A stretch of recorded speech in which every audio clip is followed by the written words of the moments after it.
السلام عليكم ورحمة الله وبركاته. أصحابتي قرية رمضان كريم، رمضان مبارك أين ليهاي maantana waa cunto kale iyo rabadaanteena maasha Allah. Allah ina barakeeyo, kuwii naga aqbala Allah inaga dhigo, ilaahay kuwii ka aqbalo ilaahay inaga dhigo. Dhammaan muslimiinta oo dhan waxaan leeyahay rabadaan mubaarak. cuntada ay qurux badan ayaan soo kariyay, sida ku soo baxday mid ayaan kula socodsiinayaa. haddii aad nala joogtay waxaan ku leeyahay waa mahadsantahay, haddaad nagu soo biirtidna waa mahadsantahay. fadlan subscribe ka hanaga ilaawin, subscribe kuwa noo dhiirigelin. maanta kaabashkeer ayaan kaa dabageenayaa, sidaas ayaad uga bixinaysaa galka inta sare oo dhan. ka bacdina galka waa iska soo dhaqdhaqaysaa. galka ayaan kala baxay kan meesha yaala waana kala soo baxay, dhowr mud baan kala soo baxay. insha Allah waan ka dabageenayaa. cuntadan yar waa cuntan yar oo casriya, aadna u fudud, aadna u faashiyoona, miiskaagana ku soo baxaysa. waxay miiskaaga ku soo baxay markaad saartid waa la samaystaa.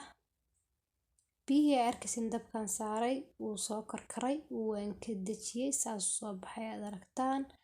haddana waan sharaxanaa wakaasa ofinka kala gugriya keegan soo qaatay. ka bacdina saasaan u dhigdhigay, waxaan ku haddana waa dhigdhigayaa. suugada ayaan dhakada ka saarayaa. wakaasa asxaabe sidaas u dhigdhigasaa. wuu jilicsan yahay, waan soo karkariyay, biyaan ku karkariyay. insha Allah aad buu u fudud yahay, kasoo tuurta. wax walba waa la iska tijaabiyaa, waxaan ku tijaabin karinba waa la tijaabiyaa. adiga shaygan ku tijaabin karinba waa la tijaabiyaa. wakaasa saas ugu soo dhammaystiray, intayaha dhexda ku dhammaystirayaa. ka bacdina waxaad hoosta u saaraysaa khudradda sida aan ku soo saaray ama aan ku kariyay waa in la socodsiinayaa. insha Allah hadduu Alla ii ogolaado, haddana khudraddaasaan ku dhammaystirayaa. waxaan ku step by step anaa kula socodsiinaya, kula diyaara. adiguna subscribe-ka igu caawi insha Allah. khudradda waan ku soo dhameeyay, ka bacdina saasaan isugu soo ururiyay. insha Allah aad buu fudud yahay, wax waqti ka qaadanaya ma aha, aad buuna u fudud yahay. haddana ukun weeye waxaasi waan marmarinayaa. dhakada waxaan kaga shubay waa roodhi shiidan, waana ina tusayaa roodhi shiidan weeye. aniga ayaa jeclaystay inaan dhakada kaga sharaxo. insha Allah haddii aadan jeclaysan waa iska dayn kartaa. ofinka ayaad saas ku gelin kartaa, dhac uu kusoo baxaa. wax yar oo keega lagu sharaxayo dhakada kaga sharaxay. wakaasa aadana shayniska yar waxyar ayaan ku sharaxay. labadaba waa iska dayn kartaa, haddaad haysatid waa isticmaali kartaa. haddii aadan haysanna dhib ma leh, qasab maaha inaad dhakada ka sharaxdid, wax kale waad ku sharaxan kartaa. ofinka ayaan geliyay, xoogaa yar ayuu ku jiray, wax badan kuma jirayo, wuu iska bisil yahay. khudraddana gaar ayaan u soo kariyay. sidaad aragtid keeg maaha waxaasi, waa kaabashkeenii. haddaba sidee ku soo karsaday khudraddii aan dhexda kaga guray. watana kaabashkaas iyo hilibkaas shiidan iyo kaarootada iyo basasha,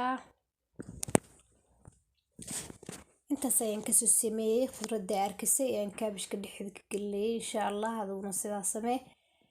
hilibka ayaan soo horbisleynanaa, sababtoo ah inta kale waa iska khudrad dhush bay isku dhahasaa.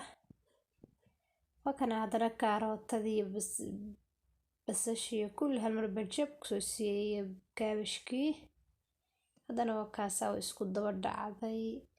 badanka marmar xawaash waan isticmaalaa, marmarna ma isticmaal xawaashka. marka haddii aad xawaash rabto isticmaali kartaa.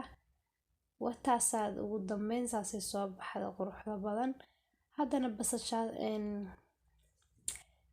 sidan baastadan ayaan hagaajisanaynaa.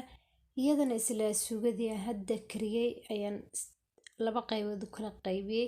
Dhinacna kaabashka ayaan ku darsaday, dhinacna waxaan ku omateynayaa baastadaas ayaan soo qaaday, gaar ayaan soo karkariyey. Ka bacdina digsigii aan suuda ku karnay ayaan kusoo ofin garanayaa ama kusoo omateynayaa. Wataasa waa khudradda haddi karnayay insha Allah. Khudradda maanta hal khudrad ayaan kariyey oo hilib shiishiidan ayaan kusoo kariyey. Ka bacdina iyada ayaan ku omateysanayaa, waana kula socodsiiyey sidaan u soo saaray ee karso hal mar. Ka bacdina laba shay ku omateyso maxaaba ka fudud intaad maanta oo dhan jikada dhex taagnaan lahayd in sidaas aad iskaga dhaqdhaqsatid wax ka wacan ma leh. Wakaasa saasaan u soo saaray. Cheese ayaan dhakada kaga darayaa, waxaan cadcad waa cheese. Baastada ayaan ku shubay, khudradda ayaan ku shubtay hilibkii. Ka bacdina cheese ayaan dhakada kaga soo daray, waan kusoo dhammaystirayaa si udgoon iyo macaan u soo baxdo. Ukun yar baan dhakada kaga shubayaa, weligaa baasto ukun dhakada ma kaga shubtay? Waa maya jawaabtu. Marka insha Allah hadda in la socodsiin rabaa. Wallahi macaan bay ahayd, dadku say oo dhadhamiin sida yiraaheen. Marka wakaasa cheese-kii waan ku shubay. Haddana sidoo kale waan soo sharaxayaa. Markaan soo sharaxo isla cheese-kii iyo khudraddii ayaan dhakada ka soo saaranay hilibkii. Wakaasa khudradda ayaan dhakada ka saaray, haddana cheese-ka ayaan u soo quruxsaday. Ukuntii ayaan ku shubay, ofinka ayaan ku tuurayaa. Wallahi afur ka fudud weligay ma arag insha Allah. Wakaasa saas inoo soo baxday baastadeennii insha Allah. Intaan kulmi doono cashar kale. Assalaamu calaykum waraxmatullah.